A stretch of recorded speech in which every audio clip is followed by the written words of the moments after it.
everyone, welcome back to my channel, or welcome if you're new. My name is Jen. I'm a homeschool mom of 6, technically homeschooling 5 out of my 6. This past year and this upcoming year, and we are entering into our 10th year of homeschooling. And so, you know, I have quite a few years under my belt, pretty familiar with it, feeling pretty comfortable and confident within our homeschooling journey. At the same time, there's always things to learn. Every year brings about new ups and downs and challenges and things that are surprising. You know, no two years look exactly the same. And so as we are getting ready to start into our new homeschool year, the 2023-24 homeschool year, I've just been doing a little bit of reflecting and thinking about things that I want to change this year in our homeschool. Some of the things that I'm going to be talking about, I feel like they are things that I strive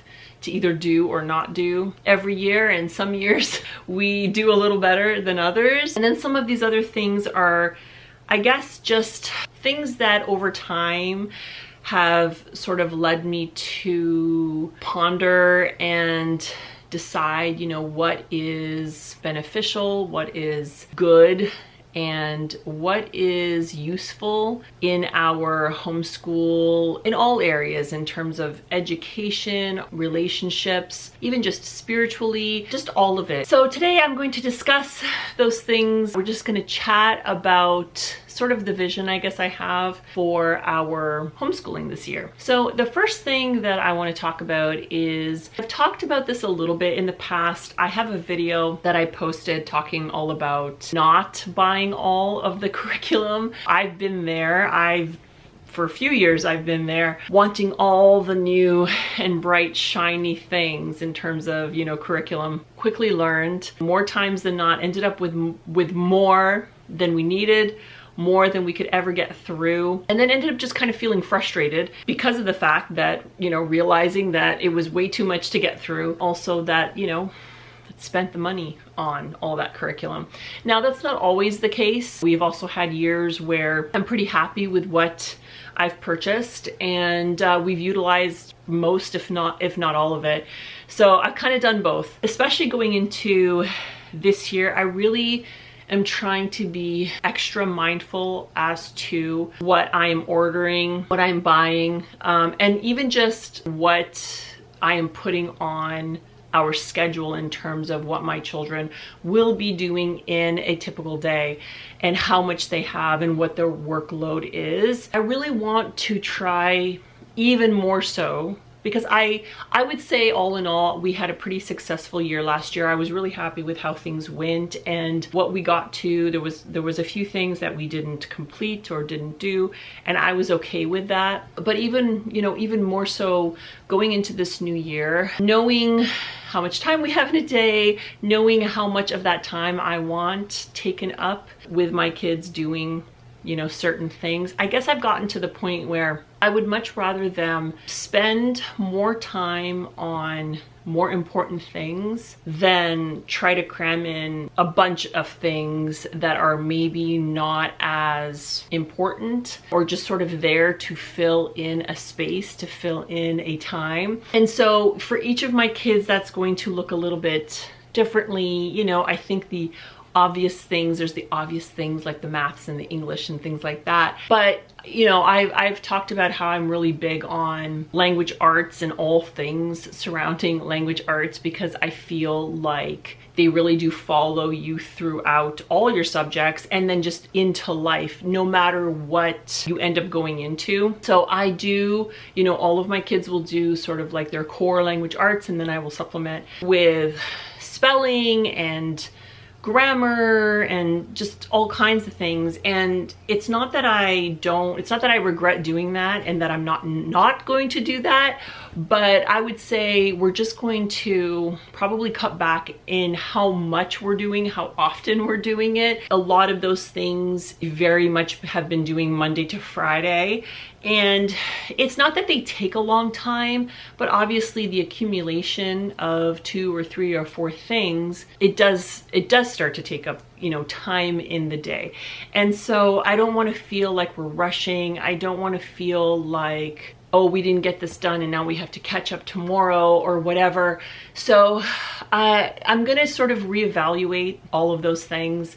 And again, I probably won't remove them completely, but I may just change how often we are doing some of those things, kind of keep our cores, you know, from Monday to Friday, and then anything aside from that, maybe do every other day or twice a week, something like that, and just to lighten the load a little bit for them as well as for me, because, you know, with all those things, there is the marking, the checking, and the correcting, and then if we're doing any kind of quizzes and things like that, 5 kids, it can become a lot. And so that's part of the sort of cutting back on curriculum. And then again, with each child, I want to just really focus on what's the most important things for them to be learning to set themselves up for success the following year. So for example, you know, my son, he's going into grade 8 this year. You know, it's a big year because it's the year before he starts high school. And once my kids start high school, we utilize an online program. And then I supplement that with other things that I teach them. And so I just want to make sure that he has covered everything he has to cover and that he is spending the most amount of time on the most important things that are going to set him up for his first year of high school, everything that comes with that, you know, the workload, more independence, managing his time, working on assignments and things like that. So that's kind of what I've been doing with each of my children, just trying to really be focusing and mindful on what I'm going to be having them spend time on this year, what really matters, what's important, and what's going to benefit them in the long run and for the following year. And then along the lines of possibly, you know, ordering less curriculum, that kind of goes hand in hand with sort of shopping what we already have here at home. The benefit, I guess, for someone like me, I have a 19-year-old, and so I sort of have, I guess, a lot of the span of ages because my youngest is 7 and my oldest is 19. So I've done all the grades at this point, and so I have acquired quite a bit of curriculum. Now, of course, all of it is not reusable, but I do have some things that where I already have like teacher manuals and things like that. And I think sometimes it's just easy every year to just pick something else, pick something new, go a completely different route. And sometimes you do that because that's what's best for that child. Maybe their learning style is different, or maybe you just weren't happy with whatever you used the year before. And I know new things come out and everything like that. But I'm really trying to go through my shelves and see what I have, revisit maybe some curriculum that we maybe haven't even used in a few years, and kind of see what I already have where I may just have to pick up like a workbook here and there and try not to just go curriculum crazy. I think you'd be surprised to see what you already have. That also goes along with even just like books, like readers. My kids, you know, are huge readers, and if I'm ever going to get a lot of something, it's going to be books because we all love to read, and in my mind, you can never have too many books. So that's something where I don't ever regret getting too many of. But at the same time, because we have accumulated so many books, I know my kids haven't read every single book we have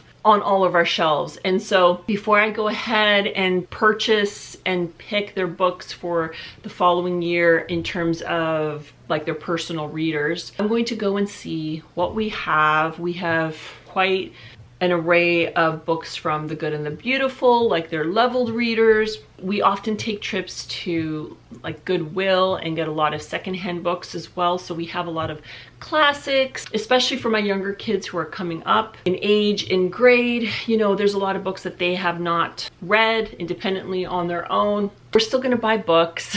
Like I said, I'm just gonna do it. Even for read alouds, I know we have plenty of books on our shelf that I've always thought about doing, and then I end up like buying new ones. I don't know what's wrong with me, but I have a book problem. So I think my plan is to sort of go half and half, buy half of the books, and hopefully be able to pull the other half from what we already have here at home.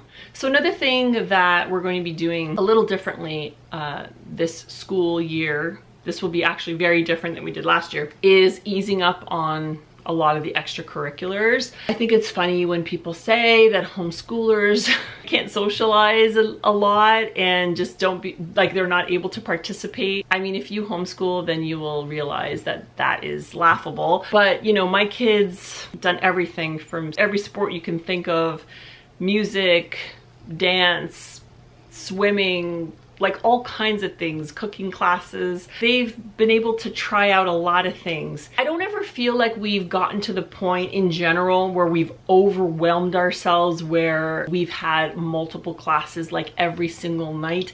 We've never really done that. But I would say that this last school year, it was pretty busy. Like I think we only had 2 nights that we didn't have anything at all going on, and every other night there was some sort of class or program. Sometimes there was multiple things going on, like we went from one to the other, and then you're trying to figure out dinner and all that kind of stuff. I feel like for some seasons maybe that's okay. It was a little bit hectic, it was a little bit tiring.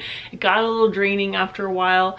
And not just for me, but even for the kids. I think like they enjoy it to a certain extent, but I think we can sometimes take for granted that it can be just as tiring and draining on them as well, and it can almost take away the enjoyment of whatever it is that they are participating in. I have no grand dreams that my kids are going to become, you know, famous dancers or athletes or anything. I mean, if they did, that'd be fine, but I'm just saying. So we really do just look at these things as a fun, like extra, something that they can try, dabble in, see if they enjoy, get some exercise, whatever it is, learn a new skill. But we're not so committed to it. Like we're not waking up at like 5 a.m. to drive kids to practices or things like that.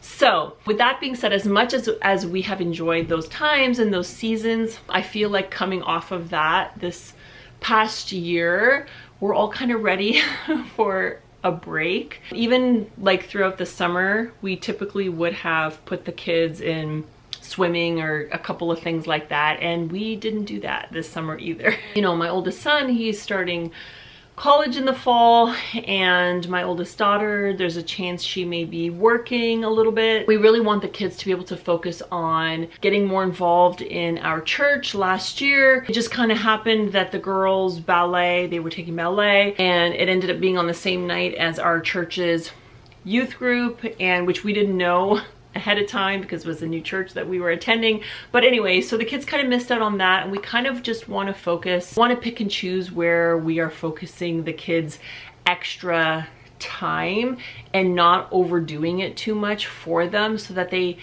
actually have spare time where they don't have to be somewhere, they don't have to be doing something all the time. So I think we're just going to, at this point, we're just going to continue with music lessons. I have a few of my kids that take music lessons, and we'll probably continue that.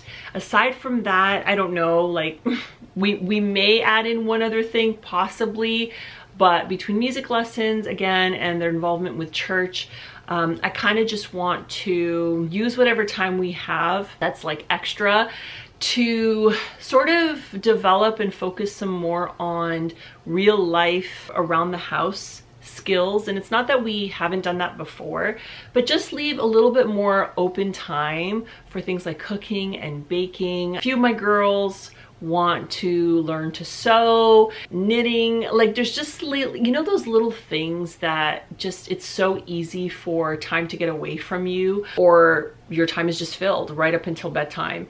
And so I just really want to be mindful of that this upcoming school year. Again, kind of going along with being intentional in what we do during school hours, but also being very intentional as to what we're all doing during off hours, that we are not just running around from here to there and filling up every last minute of our time until bedtime. And then my thought in sort of going along with that, they're all, I mean, everything is obviously connected, but being a little more strict on just our overall schedule. Kind of feels like I just said, I want to have more spare time. I do. I want to have more spare time and free time. But in terms of things like how our day flows, waking up, the going to bed, getting a little bit more back on track with the maintenance of the house and chores and laundry and stuff like that. I mean, we've done an okay job throughout the summer, but it hasn't been fantastic, let me just tell you. And so yeah, I want to be a little bit more, I don't want to say strict because that makes it seem like it's a bad thing, but I guess that's the best way to say it. More strict on when we get up, when we start school, as well as bedtime routines, nighttime routines, all that kind of stuff. Just ensure that everybody is getting enough rest, a good night's sleep, and that they're ready to go in the mornings. This is something I've never done because it's never worked for me, but I do enjoy working out and sort of just trying to take care of myself and stay healthy and exercise. And for the last little bit, I have been working out in the mornings, like before anybody is even up. Now we are still on our summer break, and so I feel like everyone's sleeping in a little bit longer than they would when school's in session. It's not that I wouldn't work out when we were in school, like after, I would just make a point to do it after school. I feel like it's a lot easier to postpone it and then eventually not get to it than to just get it out of the way first thing. Is it hard?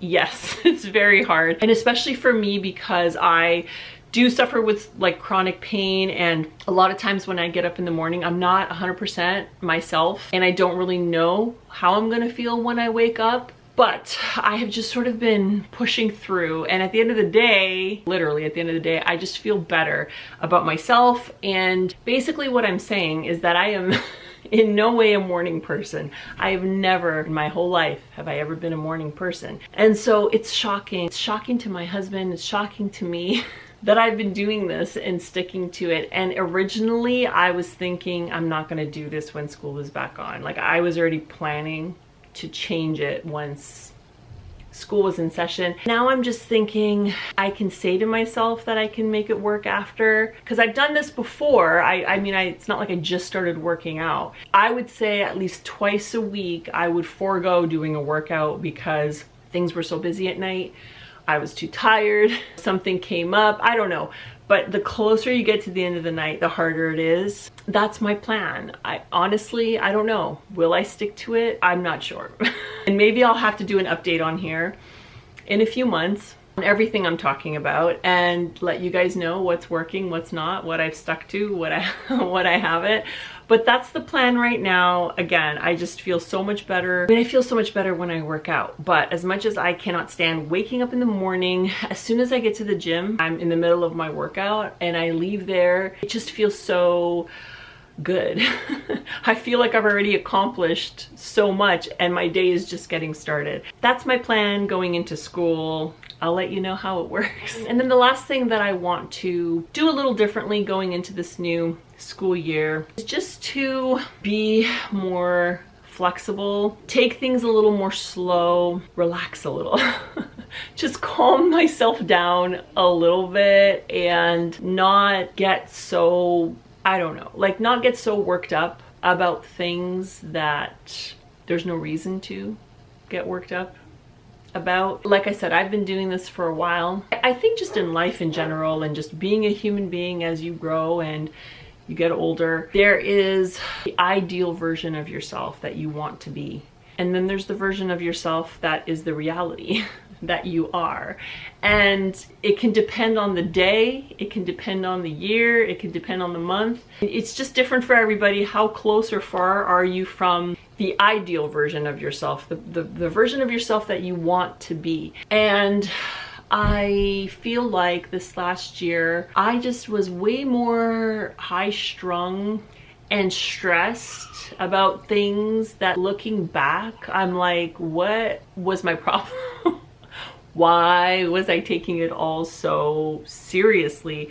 And not that it's not to be taken seriously. I mean, I take homeschooling very seriously and I know it's an important thing. I know it's important work, and so I take my role as a homeschooler, as a teacher, as a mom, I do take it very seriously. But there's a difference between taking it seriously and taking every situation and everything that happens seriously. And I'm gonna be the first to admit, I wish that I was a little more easy breezy than I actually am. I am easily stressed by things. That's sort of something that I've just been trying to work on. I can get very easily anxious and stressed. I'm that mom. I mean, I say mom, but because essentially everything I do still falls under the umbrella of me being their mom, that lays at night, you know, and thinks about all the things that went on in the day and all the things that I feel bad about and all the things that I'm stressed about and all the things that I wish had gone differently. And that is me.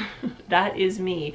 And I know it's something that I need to work on because, well, just because I don't want to be that person. It's no fun to be that person all the time. It in itself is draining and it's just not good for you. As a Christian, we all fall, we all have imperfections that we need to work on daily, hourly, by the second. But I know that that is not what God wants for me, that he wants me to put everything in his hands and to truly trust him. And so I am trying to just bring that to the forefront of my mind as I enter into this new school year, that I can take things seriously, but I can also have fun and enjoy this season of my life, enjoy my children, be thankful, be grateful, and that just because we're having fun and that I'm enjoying it, it doesn't mean I'm not taking it seriously, which it's almost like I feel like in order to be responsible, I can't be like enjoying it. It's such the things we say to ourselves, you know, the things that go through our minds, but especially having already had a child go through our homeschool and graduate, and who's now, you know, 19, on his way to starting college, and you know, he's just starting on his own path and all of that. Yeah, time flies. I say that all the time and it's such a cliche. The thing that I find is that it's going to go by quickly whether you relish those moments or you don't. And so I would much rather just know that I soaked it all in, that I took in every moment, that I wasn't just this frazzled mess of a mom and homeschooler, wife, all of it. So much so that I'm just not enjoying the people I'm with and being able to see the fruits of our hard work and enjoy seeing them grow up. Like for my son, it's crazy to me that he is an adult. When I look back on my time spent with him, you know, homeschooling, I don't focus on the things that were stressing me out, worrying me, as much as I think back to just those like special moments, the fun we had, the laughs, the jokes. That's kind of the first thing that comes to my mind. I want more of that, I guess is what I'm saying. And I have the power to create that or remove that from our homeschool day to day, and I don't want to do that. I just want to enjoy this time with my children. It's so fleeting, but it's so special, and so doesn't mean every day is going to be great. And I know that I am going to fail in this department. It's something I have to work on, but I really just want to try to go in and enjoy homeschooling alongside my kids. I want to enjoy being a part of it. I want to enjoy teaching it. I want to enjoy watching them learn. Just that we even just have this opportunity and that we have this time together. I never want to take it for granted and get so caught up in the busyness, in the schedules, the worry that 20 years down the road, I'm like, where did time go? Time is going to go anyway, and I just want to have the best possible memories that I can and the best possible experiences with my children as I can. There you have it. That's kind of my vision, my goals, all the things that I want to do, things I want to omit from our homeschooling year. I'm just praying that we have a good year, that ultimately it brings us closer as a family, that it brings God glory, and just give it all up to him.